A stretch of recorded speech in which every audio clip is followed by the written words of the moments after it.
Thank you for joining me on my soapbox today. My name is Mindy Prefling, and I am the Client Services Senior Manager for Spencer Ogden, a global energy and infrastructure recruitment agency. As global recruitment experts in energy and infrastructure, we're building an industry that impacts millions. We provide leading recruitment services to our clients and candidates, creating careers to power a sustainable future.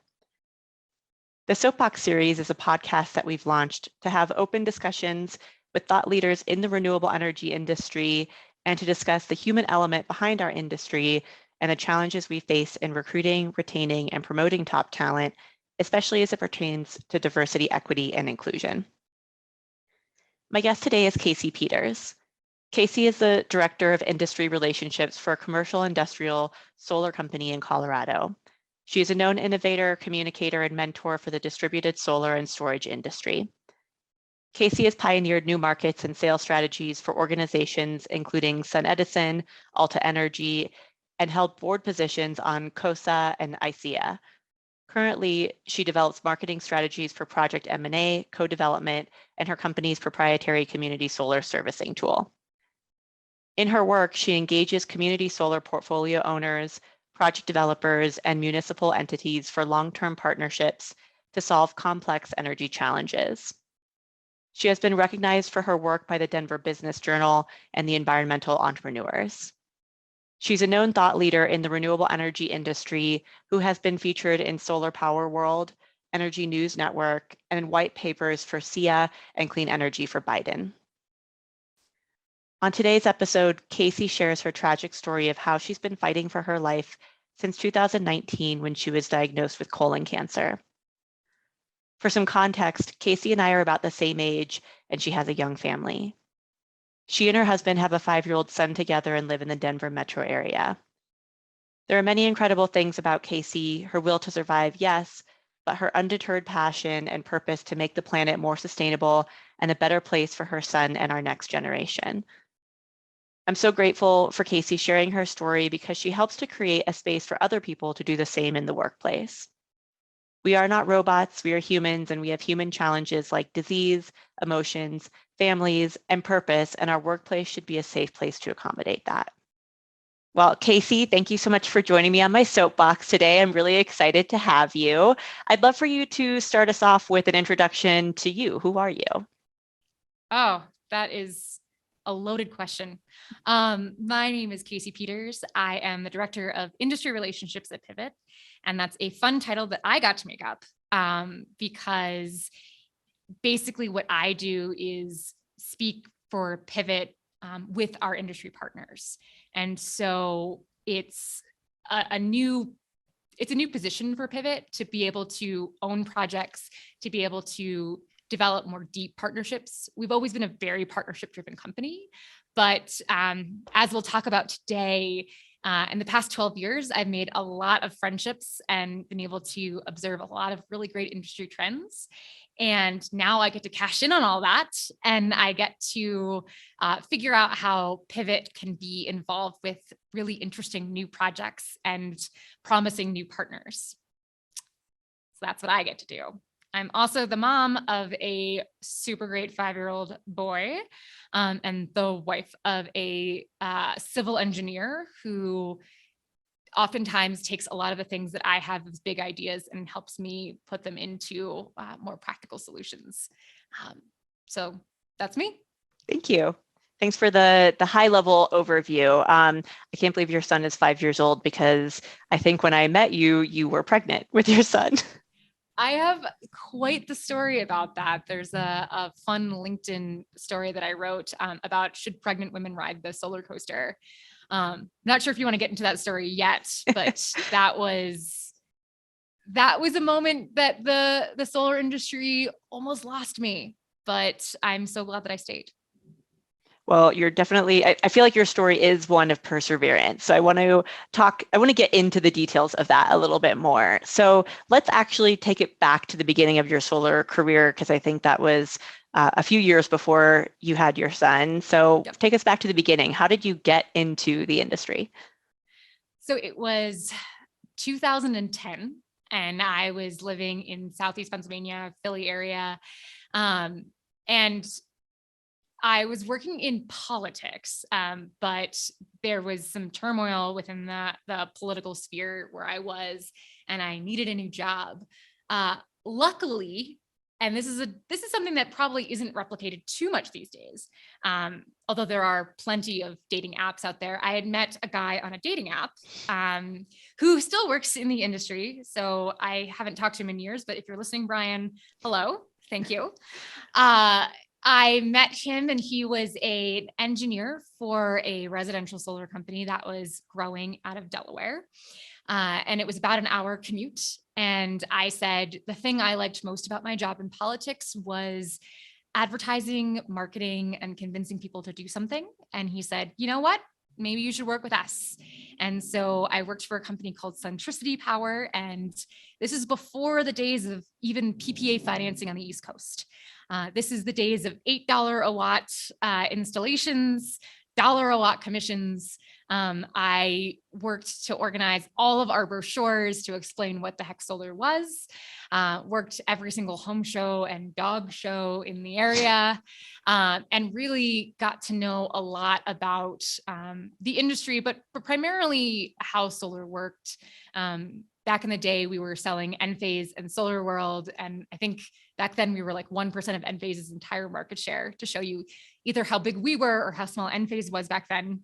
And it was a really fun way to get to know really the technology and what made people buy.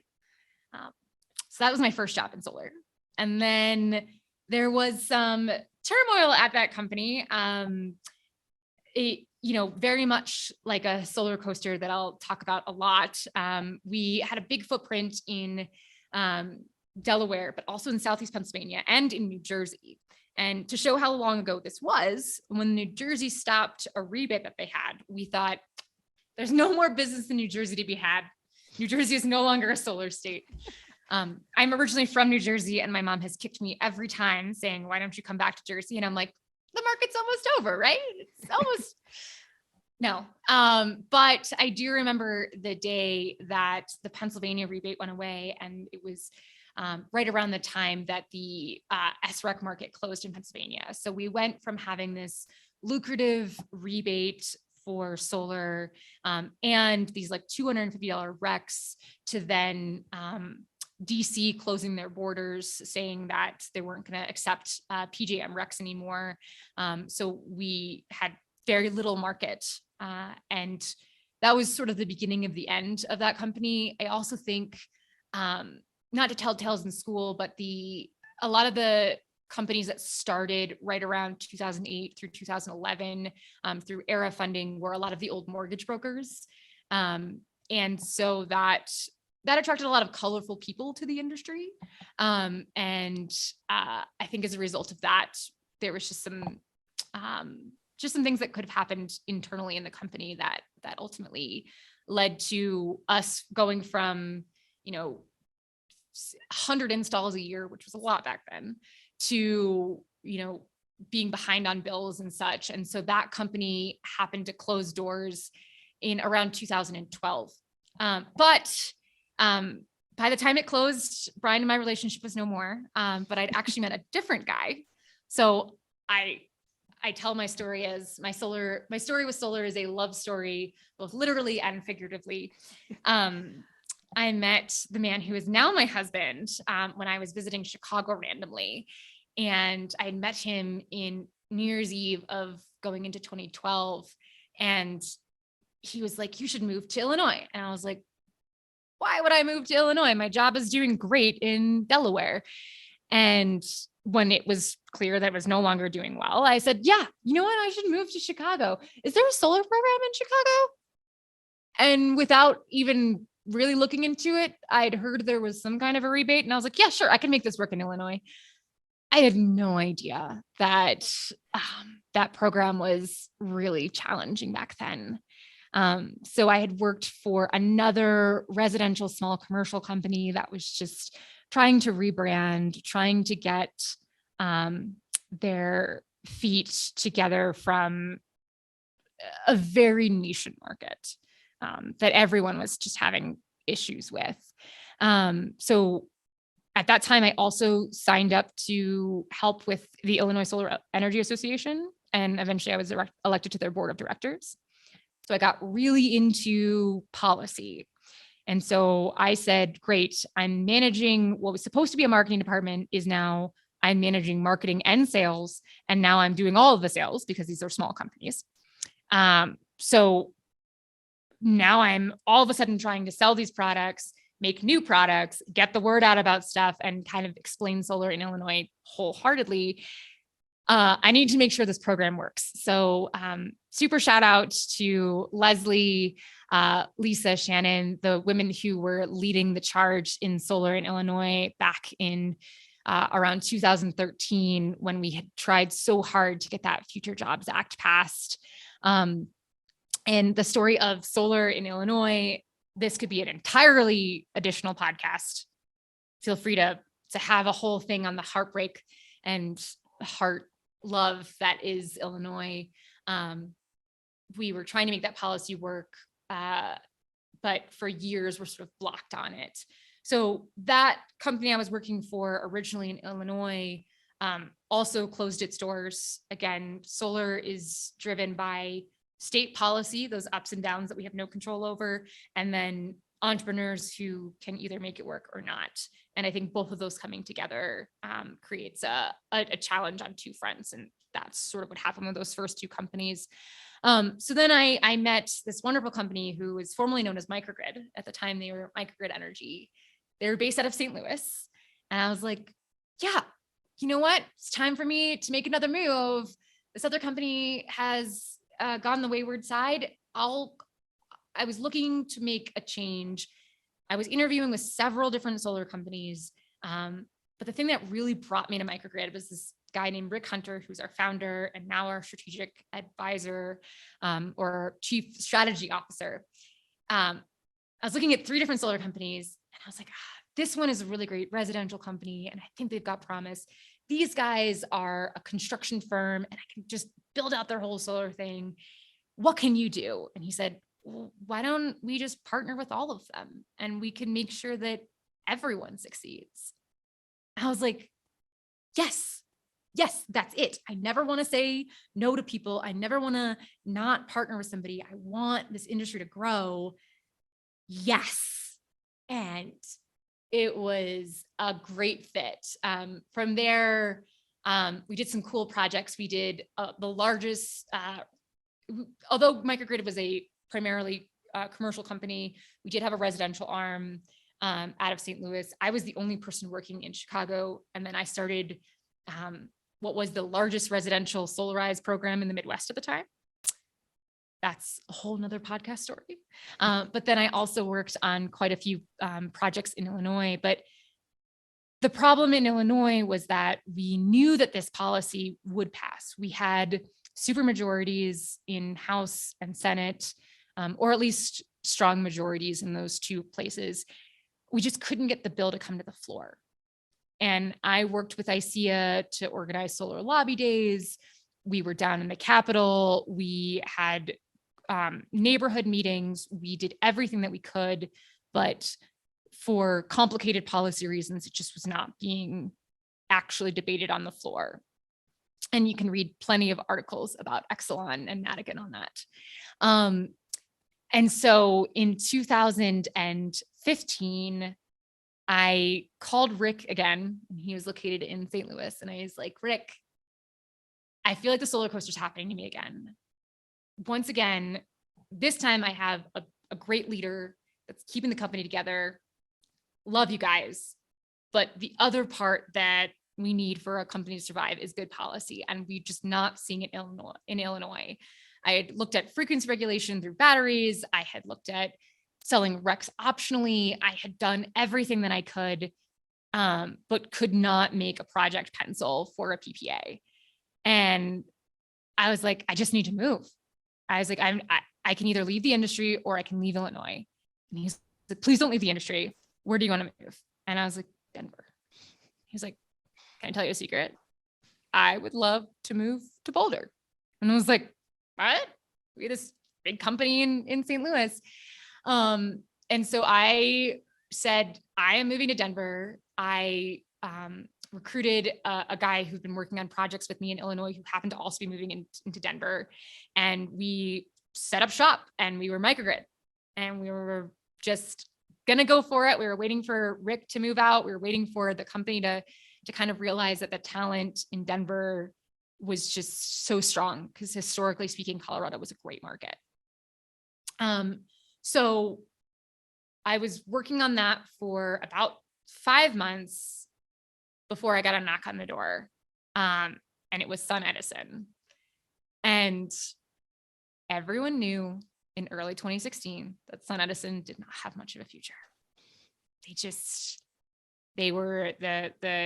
TERP was going and the value of the stock had dropped. And I knew that if I went to SunEdison, my future wouldn't be probably with SunEdison. It was like it's either going to go really, really well or awful. And at the time I had a dog and a husband and I wanted to see.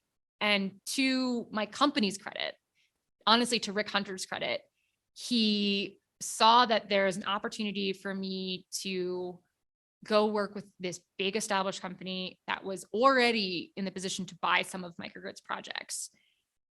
If I could be the other person on the side of that partnership, it was a good opportunity for me and for microgrid pivot at the time. And I'm so grateful for that. And I think that to have a good mentor in the industry, it's hard when that person is the person who's also employing you because you don't want to lose talent. But he saw in that moment that it was going to be a make or break thing and gave me permission to fly. And I told him, this is a middle school breakup. It's not an if, it's a when I come back.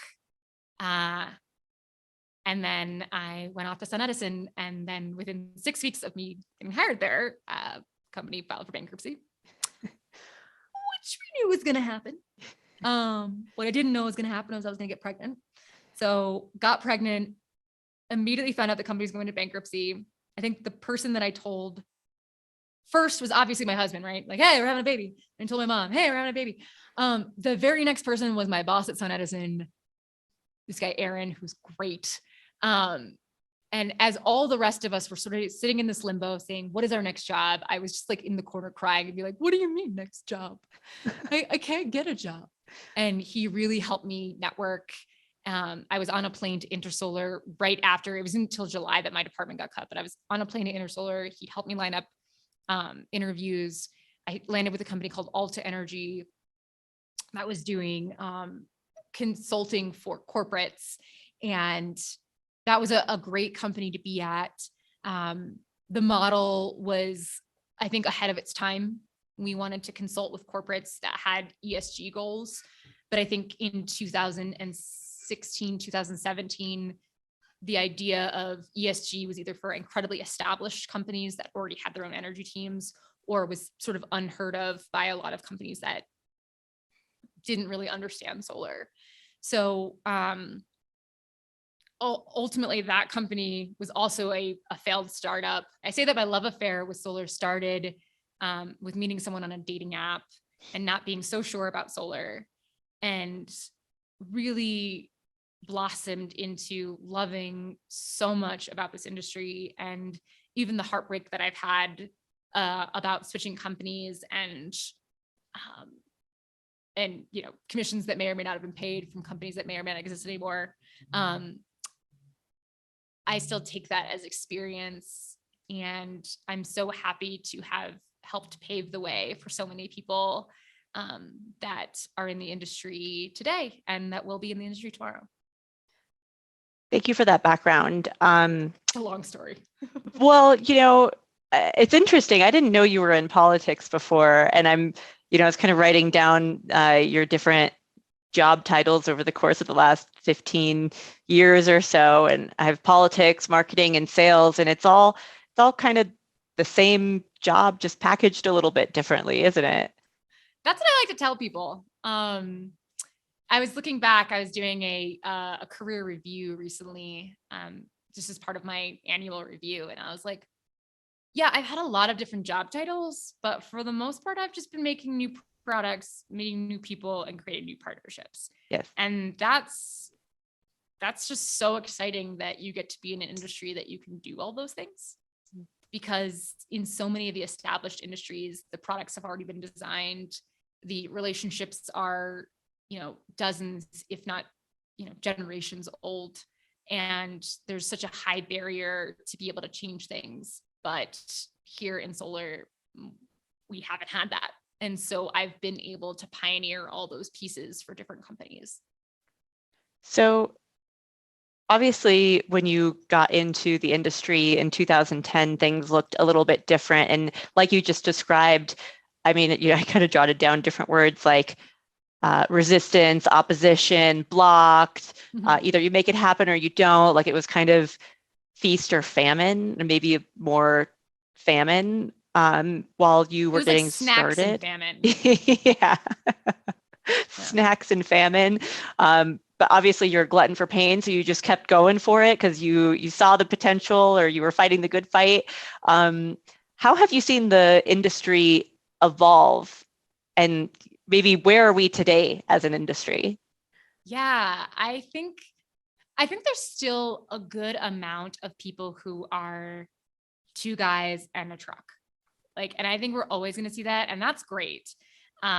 Because we're still going to have these very small businesses that are just really innovative and nimble, whether that be servicing residential or that's developing projects. It's always astounding to me when I find out that 3 people put together a $20 million utility scale project. And I'm like, what? Where did that come from?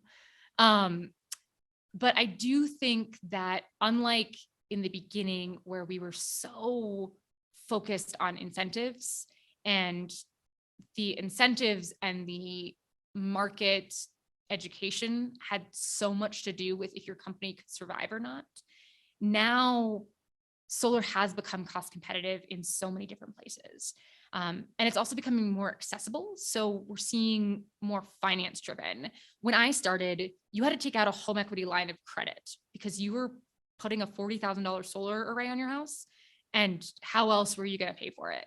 And now I go to Costco and the fun people at Sunrun come up to me and say, would you like no money down solar? And I'm like, that's just amazing that you could do that. And then on top of that, we're now seeing community solar in which not only is it no cost to participate, but you can leave at any time. So you're not even installing equipment on your house, which is, to me, just this great equalizer. So I think the products themselves have evolved, and that's really great. And then also seeing the financing of companies themselves come into the space.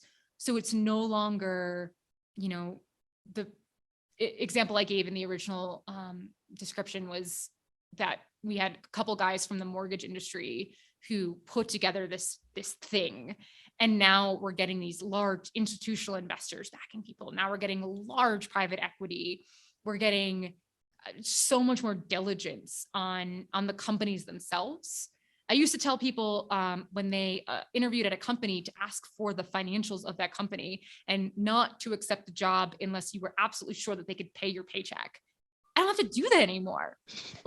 That, I would say, is just is really reassuring, and I think it's going to make a better environment to accept more employees as well as servicing more participants within renewable energy. So it's like the industry is too big to ignore anymore. Yes. I think there was some time where maybe investors were like, oh, we'll see where this solar thing goes. We'll see where this renewable energy trend goes. But for now, it's not worth our attention. And then, the last few years in particular, it's just blown up. And so many companies, like you talked about, I mean, the M&A going on in the industry is almost obscene. There's just every day a new company is being bought or acquired by, some major oil and gas companies or by other larger renewable energy companies. So I wonder if we're going to be in a Ford GM, battle Yeah. in the near future. I wonder how much consolidation is ultimately going to happen in this. I think this next 5 years is going to be really interesting because I think there's been a lot of money poured into the industry. I think there's going to be, inevitably some of those companies won't exist 5 years from now. Just because, there's consolidation. Maybe they get bought by someone else. Maybe they aren't as competitive as another group. There will be a lot of consolidation. Do I think there's going to be like 3 solar companies in the future? Probably not. Because the solar companies that are really innovating right now have all created niches that are slightly different. So like Pivot focus on community solar, and C&I solar C&I has been a market that's just been really hard to navigate generally. It's one of the only sectors of the market that just has not grown respective to the rest of the industry.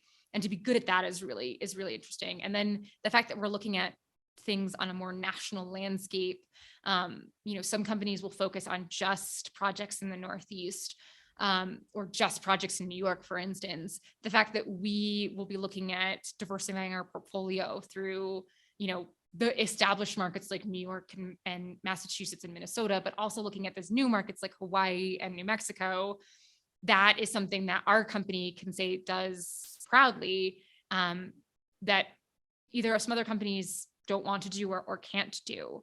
And so we're still going to see a lot of different flavors of renewables in the future. I do think you're going to have some pretty big companies, and then others that can still be nimble. And I will say that the thing that I worry about in the solar industry is that we get so commoditized that it's like a kilowatt hour is a kilowatt hour. Like, where does that order come from?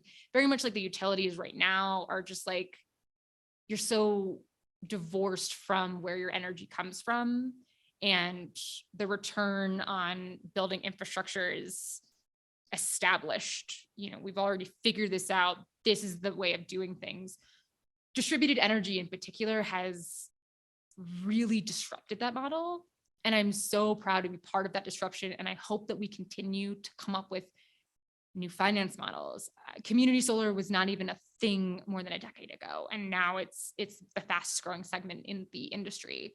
PPAs, 2010 on the East Coast, I remember seeing Sunjevity's truck for the first time, being like, who are they? What is this?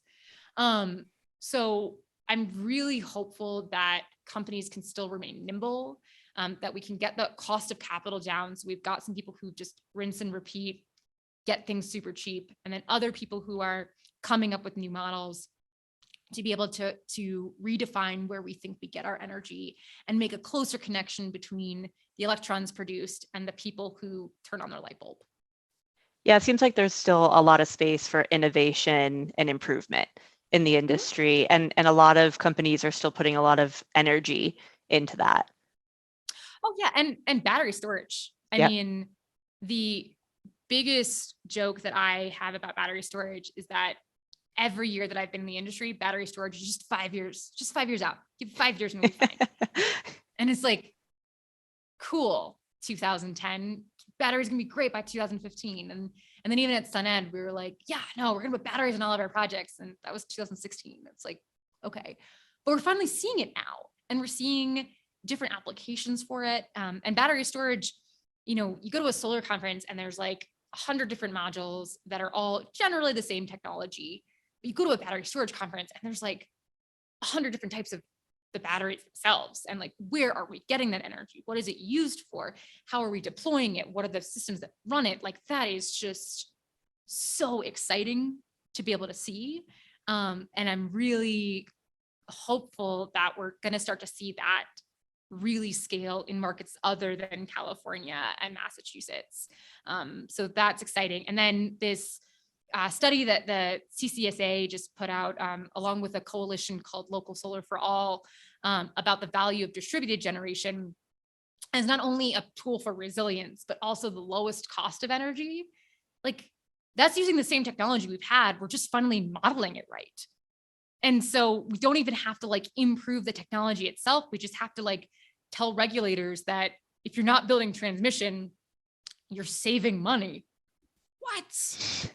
And so there's innovations that can happen that you don't have to reinvent the wheel every time to come up with something that can really change the game. Which again, you're seeing the change the game stuff on battery storage and deployment of that, but now we're also seeing these like slight tweaks that I think are going to get us to real penetration on the grid.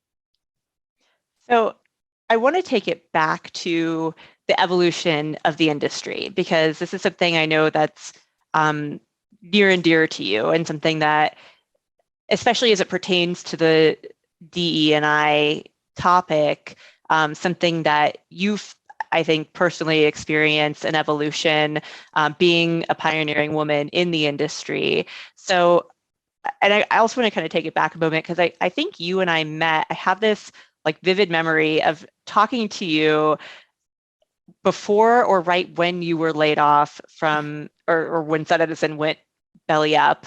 I guess, I don't know if you call that a layoff. Yeah. It was a reduction in force. Okay. HR. Yes, there you go. And I think we spoke then, and I remember you also had just found out that you were pregnant. Yeah. And I mean, correct me if I'm wrong, I feel like you were really scared about what your next move was. So I'd love to kind of talk a little bit more about that part of your journey and just how the industry has evolved from a diversity lens. Yeah, I was really terrified. I'm telling strangers that I'm pregnant before, like, I even have ultrasounds. Like, that's not something you normally do. But I knew that I needed to like actually make a change. And the problem was, in order to get FMLA, you have to be with a company for a full year, and you have to work for a company that has more than 50 people. And FMLA is not paid maternity leave. FMLA is just that they can't fire you. So in theory, if I was looking at a job and they hired me, and then I said, hey, in 4 months, I have to take maternity leave, like, they can't fire you because you're pregnant. But if I said I need 6 weeks, they could say, cool, you get your 2 weeks and then give us your 2 weeks notice. Like, there's nothing that stopped them from ultimately not giving me that ability to come back. And that was just so eye-opening. I remember being really concerned that, my entire department, and honestly, most of the CNI department within SunEd was reorganized around the same time. So some people went to a new company that started. Others of us were just kind of looking for new work.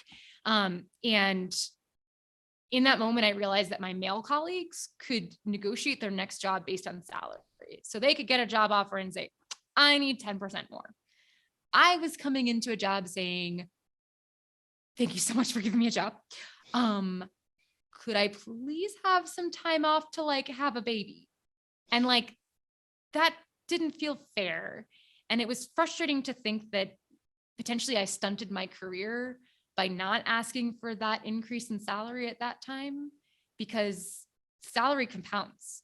So the salary that you set out at one job, you get a cost of living raise on that, or a potential raise if you're doing really great. And then the next job asks you, well, how much were you making at your last job? And so if you're negotiating on things that aren't salary, then that salary is not affecting you just that year. It's affecting you for a really long time after that. And the company that I ultimately went to at the time just didn't even have a maternity policy, because it was just, a very small group of people trying to make a startup work. And I, now looking back, sort of foolishly said, yeah, I just need 6 weeks. Like, after they gave me the job, after they gave me the offer letter, I was like, and by the way, I won't be able to travel around Christmas. And I really regret one thing. It wasn't just that I asked for time off without pay, because I was just so grateful to have a job, but I also decided that I was okay with traveling really quickly. So I started traveling at 8 weeks. And that wasn't something that the company really outright said, you have to travel at 8 weeks. But I remember hearing, when are you okay with traveling? And I was just so nervous to not have a job, because coincidentally, our lease was up on our apartment, and you can't buy a house unless you have a job. So you can't, we couldn't get a house just based on my husband's income. It had to be both of our income. And so I had 100 days to find a job, buy a house, have a baby. And so I was not really in a position to be super choosy. Again, the company I worked for was great.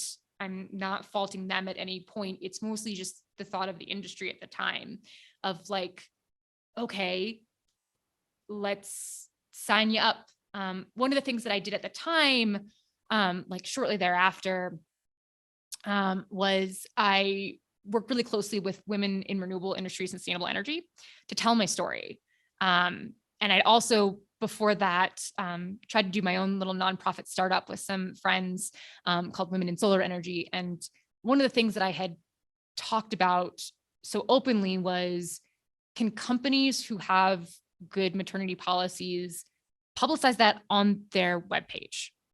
Could I search through companies that I know that if I'm either planning to have a family, or that I already know I'm going to have a family, or that I already have a family, can I know that you are not just open to having me and not just legally required to have me, but you're excited to have me, so that I know that when I go in for an interview, the pregnancy thing, don't worry, I don't have to negotiate leave. I'm going to negotiate salary, and that's going to help me in the current position. It's going to help me grow in that position, or it's going to help me find another job later. And I think we're finally seeing a lot of companies do that.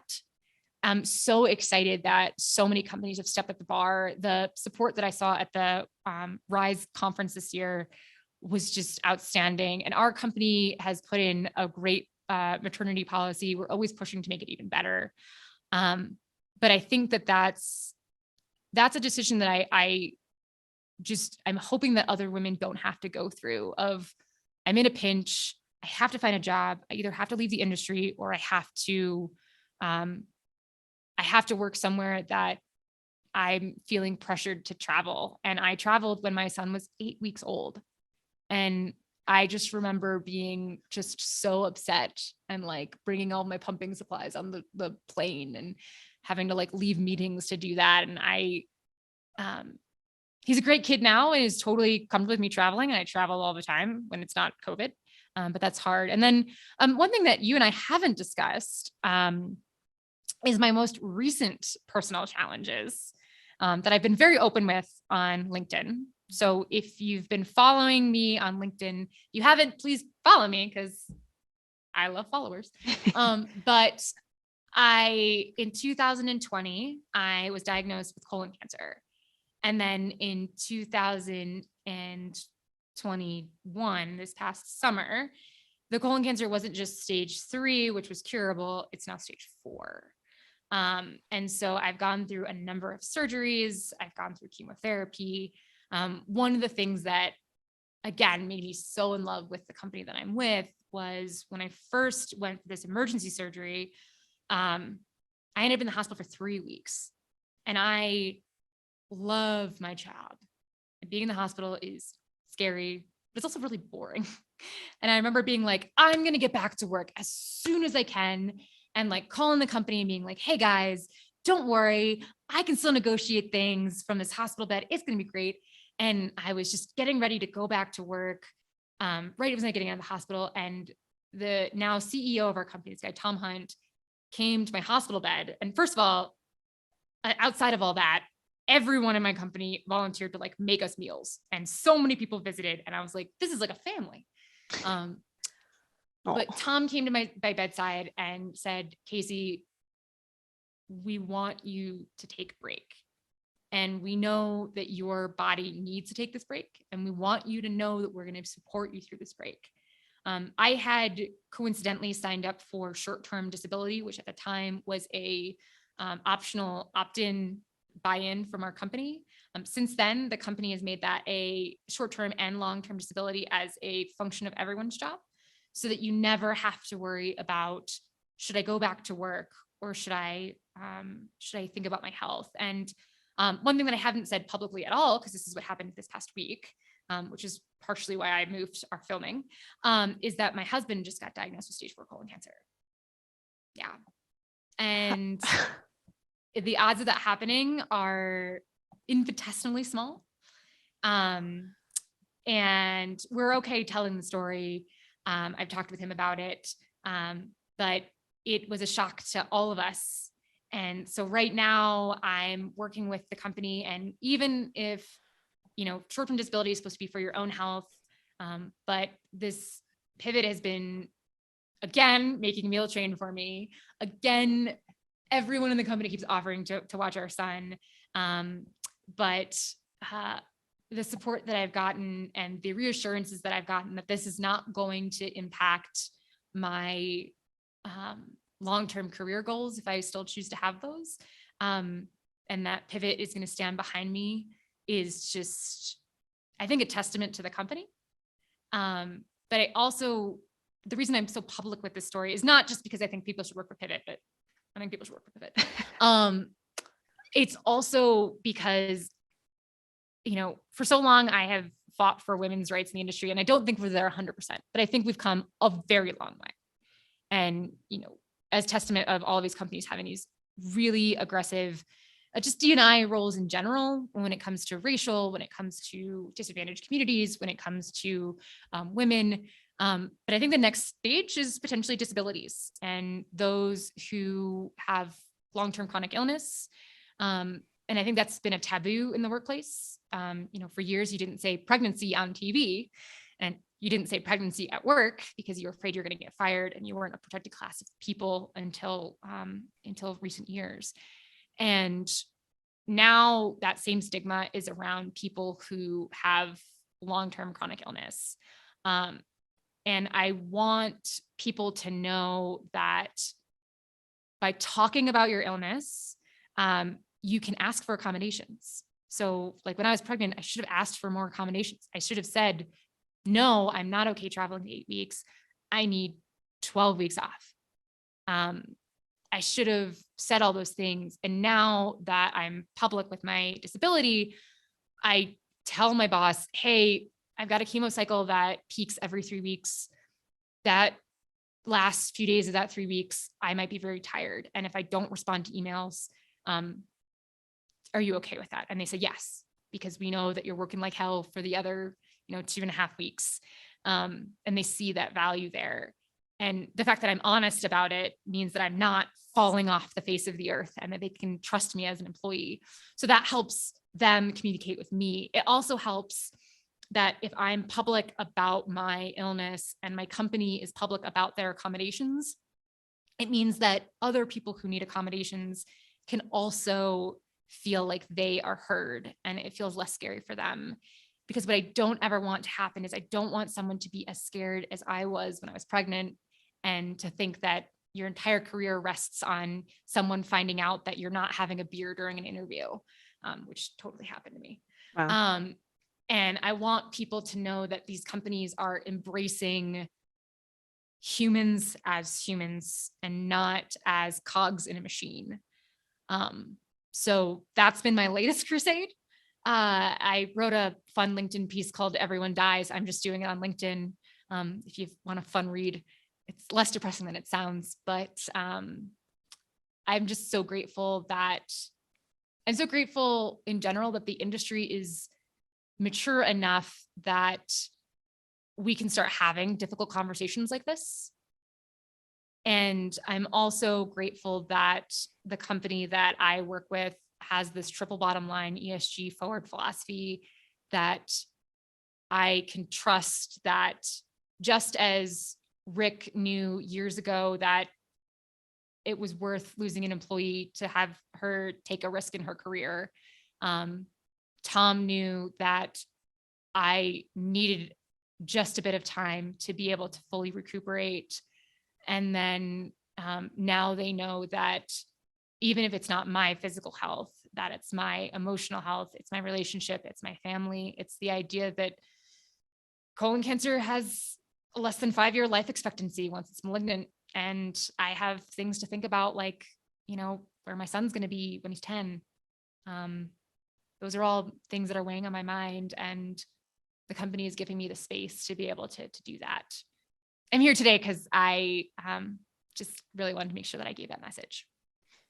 Well, first of all, thank you so much for sharing that deeply personal and really tragic story. I mean, I can't believe what you've been going through, and like, getting pregnant and laid off and having to find a home seems like small beans by comparison to what you're going through now. I'm so sorry to hear about your husband. It's all like little things that I got over. You get over having a company file for bankruptcy.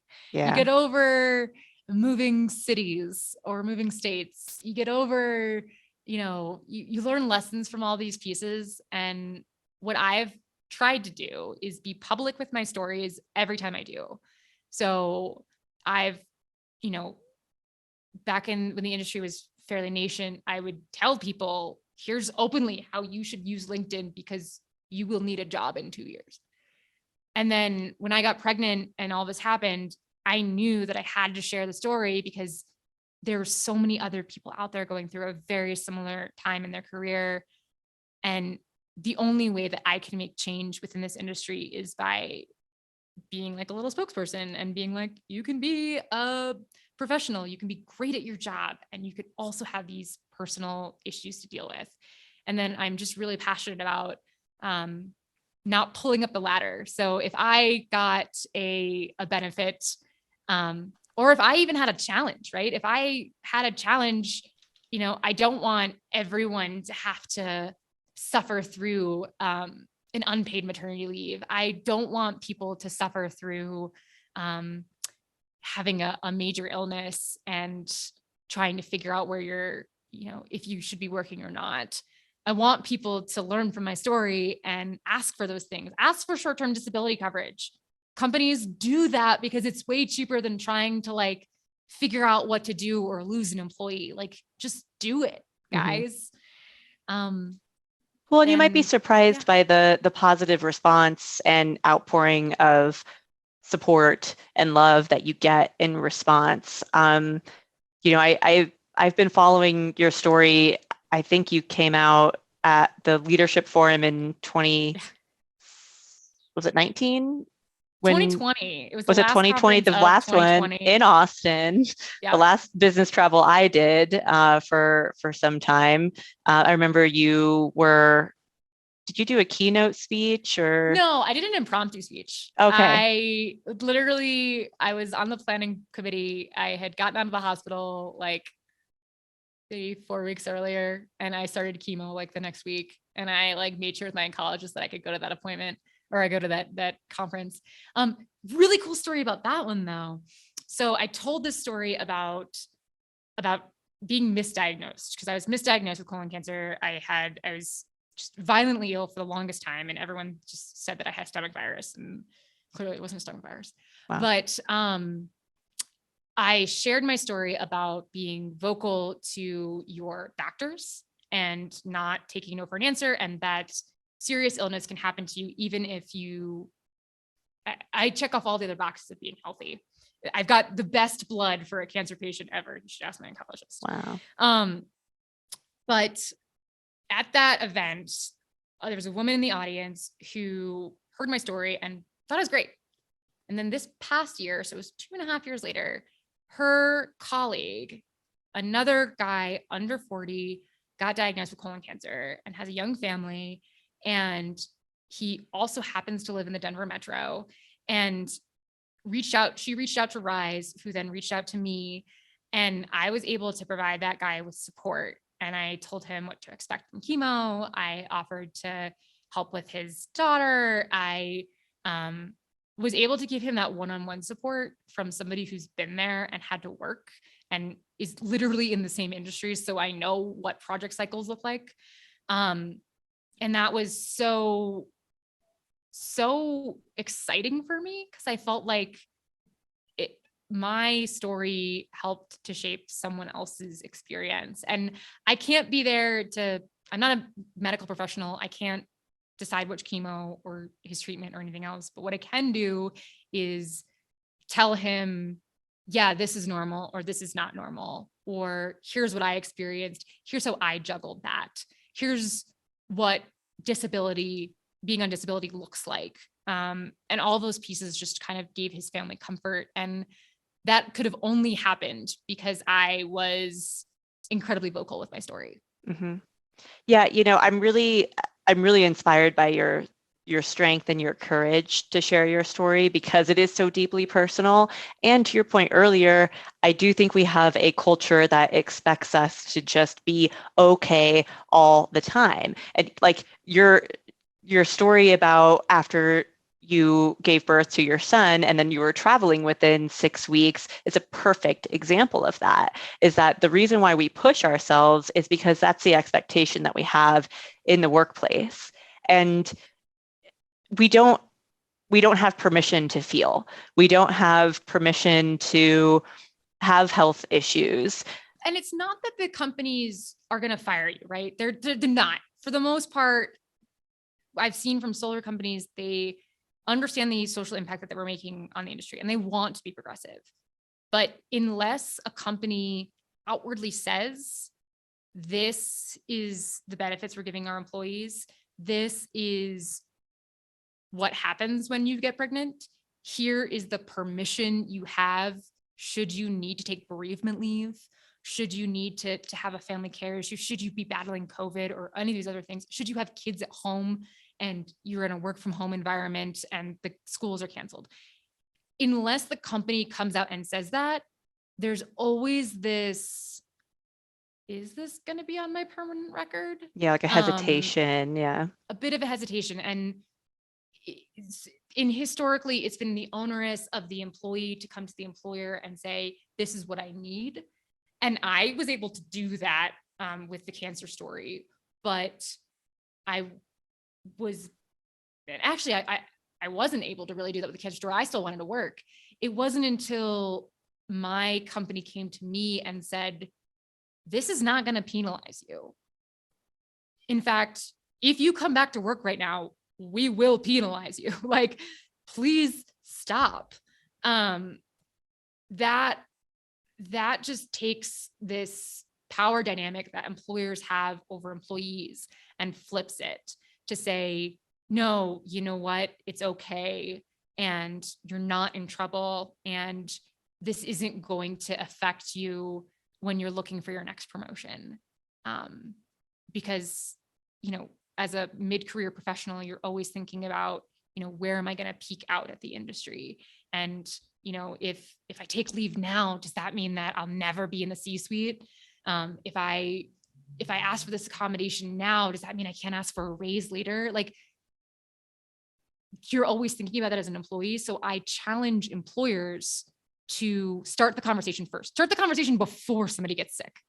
Start the conversation before you find out your employees are pregnant. Mm-hmm. Have that conversation. Think about the benefits that you're offering now. Think about those worst case scenarios. I am not by any means a consultant on this issue, but I can tell anybody my personal feelings. And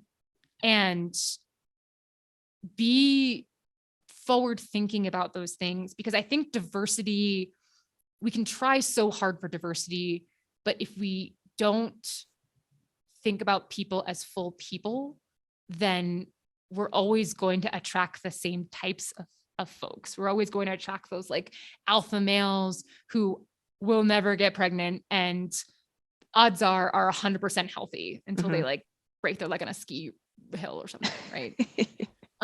Yeah. But yeah.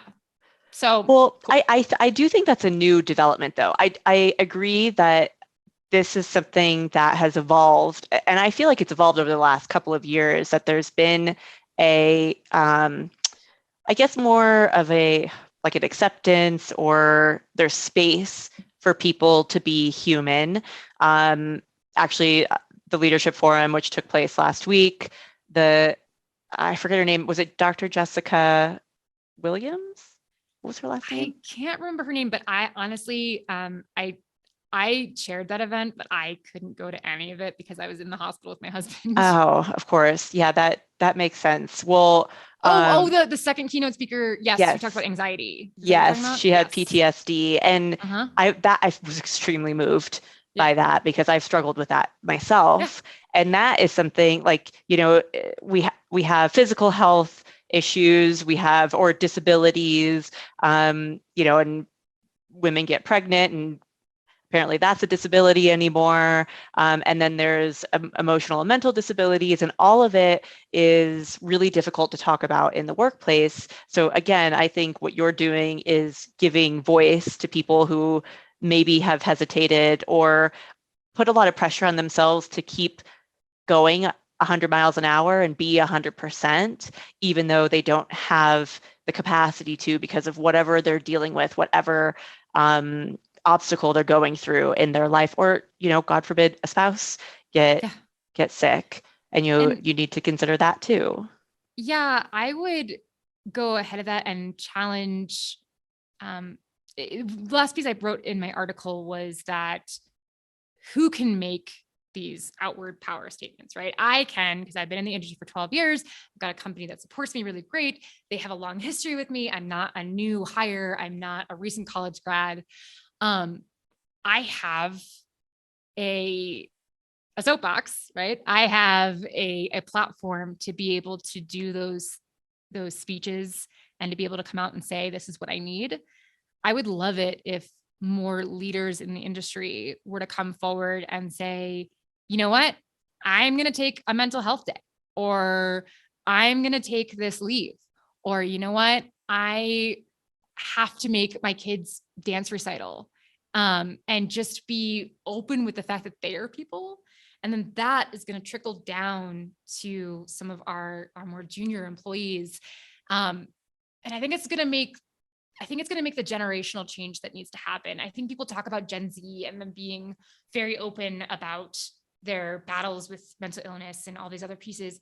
And I think a lot of that is kind of overstated, right? So there's that piece that you can have when you first negotiate for a job and you're like, cool, I want a job, ping pong tables, this and that. But then like when push comes to shove, does anyone use those ping pong tables, right? Does anybody like actually take those time off? Do you use the vacation days you're given?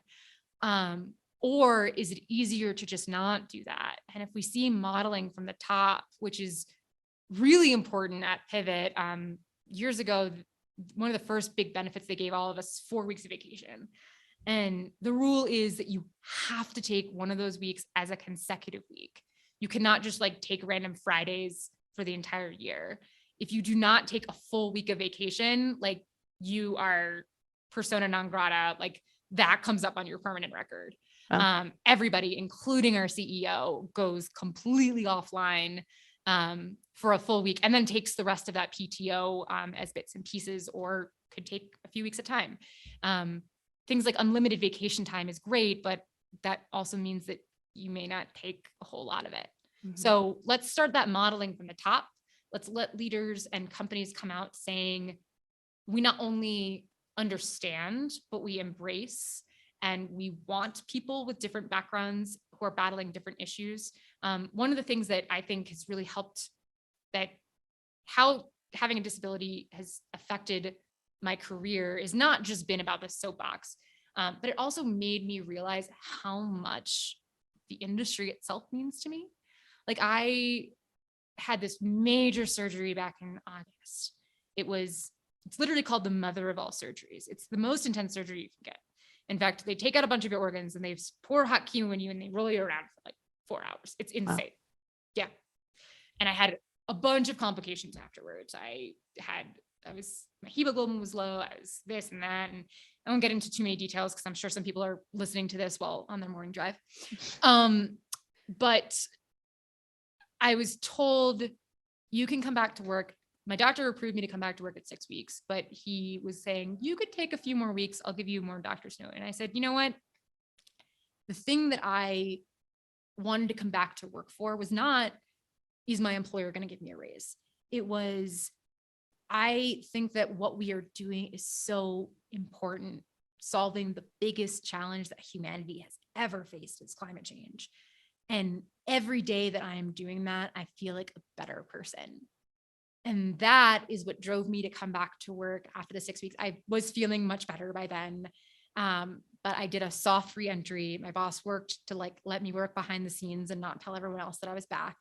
And then finally make that full reentry when I was willing to take on a full workload. But I was able to take on a partial workload. I was able to scratch the itch of feeling like I was still making a difference without jeopardizing, my blood count levels, or, if I relearn how to walk. I Wow. do it after every surgery because they destroy your abdomen and you have to like be able to stand up, and it's hard. But I still wanted to come back, not because of a paycheck, but because I think renewables needs to come a long way, because we have so much challenge. We've come so far and I'm so proud of us, but we have so much more to do because, 2 degrees is a big deal. Yeah. And, climate change, if I'm here with my son when he is 10 or when he is 50, it doesn't matter. He is still going to turn 10. He is still going to turn 50. He is still going to inherit this earth from me. And if I didn't do everything that I thought I could to make it a cleaner and more sustainable place, I feel like I'd left too soon. Oh, you get me going over here. I have goosebumps all over. On this very special episode of Soapbox. Well, I think it's a testament that if your company gives you the grace to take care of yourself, if you're a committed and dedicated employee, you're still going to do whatever you can to do your work. And not because someone came in and ruled with an iron fist and told you you had to. It's because you're passionate about what you do, and you are with your company for, I guess you have a purpose in your work. It's not just about, clocking in or because your boss told you to do it, which is It also meant that I didn't have to leave the industry. Right. Yeah. So I had somewhere to come back to that I felt like I still could do this mission. So like, if I thought I was going to get fired, or if I did get fired, yeah, cool. I'm not working at the time I have a disability. Great. And maybe there's insurance that covers it. Great. But if I don't have a job to come back to and I don't feel like that job is fulfilling, then what's the point? Mm-hmm. Right. I could just try to, live with less. And to me, it was, I want to continue doing the good work that I think all of us in the industry are doing, not just as a pivot. I think all of us are working diligently and hard, and I want to see so many more people in the industry because there's only so hard and so fast all of us can work. So let's make this a welcoming space for everybody. So to kind of pivot, if you will, back to the industry, what advice would you give to people who are considering or want to enter the industry? Yeah. Welcome. Thanks for joining us. I would say this is a good time to really follow your passion.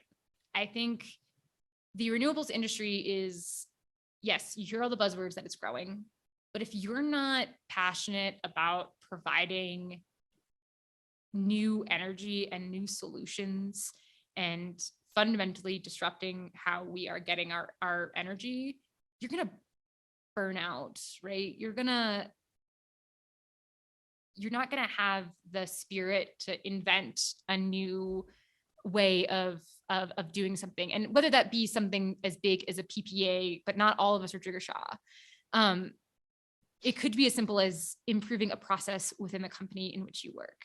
And if you feel inspired enough that clean energy is something and climate change is something that you want to solve, or distributed resources or resiliency or any of those pieces are something that you want to solve, we want you here. And traditionally, the industry has really taken a preference for people who've had experience, which I don't know how much that's going to change anytime soon. So if you have to take a step back in your career, know that we are at the point in this industry where there is training and there is growth within companies. So let's say you're used to being a manager and you have to step back to like an associate level, or you're used to being in the C-suite and you just kind of need to start at a lower position than that. Figure out what your transferable skills are, figure out where your passion will take you, use those as highlights on your resume. But if for some reason you're not making the same money that you were in oil and gas, but this still makes you feel better, it's not that way forever. There's so much more upward mobility than there was a few years ago where you had to change jobs. So don't be discouraged. Follow that passion, do a little bit of your time, and then know that there are just so many ways to be you in this industry now. So you shared a lot about your personal journey with Pivot Energy and how much the company has done for you as an individual. So you've kind of answered this question throughout this episode, but I do like to run a segment at the end of the Soapbox series where I ask my guests, what's in it for me? So Pivot, I imagine, is hiring like most other solar companies out there. Mm-hmm. Why should somebody consider joining Pivot? Yeah. So on the one hand, there's company culture, right? And I think that we talk a lot about company culture. And what does that mean? Does that mean that you get a keg in the office? Yes, there is a keg in our office. That's what excites you. But we've always been a triple bottom line focused company. In the past, we've just touted the certified B, which is what we are still certified. And it's a very rigorous process. We've transitioned our language to be more ESG focused. And that is core to who we are: environmental, social, governance. Members of our staff from the associate level on through take part in committees that ensure that we are living up to those principles in everything that we do, whether that be a project that we take on that has additional social impact, but may not have the returns that are traditionally associated with solar, whether that be employee welfare on new benefits, also, running little parties. I'm part of our party planning committee. All of those pieces are a top-down and bottom-up piece that is very pronounced. And I challenge other companies to be able to take on that internally. We have had that for the 7 years that I've known Pivot, and the years before that the company has existed. And then I will say, as far as a company that is solving a big challenge, I think distributed energy is a fantastic way to provide equity into communities, to be able to provide benefits that reach out to local residents, be those jobs, but also be those energy savings, carbon reduction, environmental justice. All of those pieces are available through distributed solar and community solar in particular. We're breaking down barriers. We're challenging our financiers to accept, no FICO scores, to be able to accept more LMI, to be able to create new programs that work within utilities, to fight for policies that support solar for everyone. And so if you have a passion about making solar more equitable, while also making solar sustainable, right? So we're not a nonprofit that is just constantly trying to put money into a mission, but not making profit. We do scratch that itch to be able to combine those two things, because I think that's the only way to sustain. I don't think it's the only way. I think it's one way to sustain solar development in America, is to mix those two pieces. So if you want a company that is forward thinking, has a good company culture, and is really working to make an impact for the communities it serves and the employees that it employs, then Pivot is a great home for you. So I would most certainly recommend all of those pieces. Thank you. That's really great information. Well, Kacie, I want to thank you so much for joining me today, for shedding your skin and sharing your story. I've really appreciated getting to know you the past couple of years and really appreciate your participation in the Soapbox series.